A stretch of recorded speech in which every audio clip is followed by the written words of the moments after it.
اور ایسی ذلت سے دوچار نہ کر دینا جس سے میری قدر و منزلت کم ہو جائے،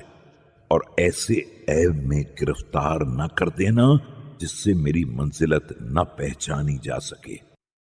مجھے اتنا خوفزدہ نہ کر دینا کہ مایوسی کا شکار ہو جاؤں، اور ایسا ہراسان نہ بنا دینا کہ مستقل دہشت زدہ ہو جاؤں۔ میرے خوف کو اپنی وعید و سرزنش میں،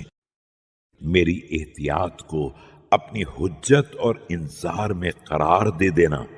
میرے خوف و ہراس کو تلاوت قرآن کے وقت قرار دینا، اور میری راتوں کو عبادت کے لیے شب بیداری اور تنہائی میں تہجد اور سب سے الگ ہو کر تجھ سے لو لگانے اور اپنی حاجتوں کو تیرے سامنے پیش کرنے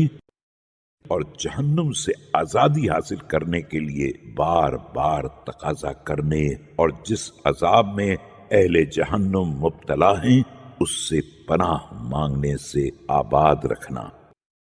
مجھے میری سرکشی میں سرگرداں اور ایک مدت تک غفلت میں بے خبر پڑا رہنے والا بنا کر نہ چھوڑ دینا، اور مجھے نصیحت حاصل کرنے والوں کے لیے سامان نصیحت اور عبرت حاصل کرنے والوں کے لیے وسیلہ عبرت اور نظر کرنے والوں کے لیے سامان آزمائش نہ قرار دے دینا۔ مجھے ان لوگوں میں بھی قرار نہ دے دینا جن کے ساتھ تو جوابی تدبیریں کرتا ہے، اور اپنی بندگی کے لیے مجھے چھوڑ کر دوسرے کو نہ اختیار کر لینا۔ میرے نام کو بدل نہ دینا، اور میرے جسم میں تغیر نہ پیدا کر دینا۔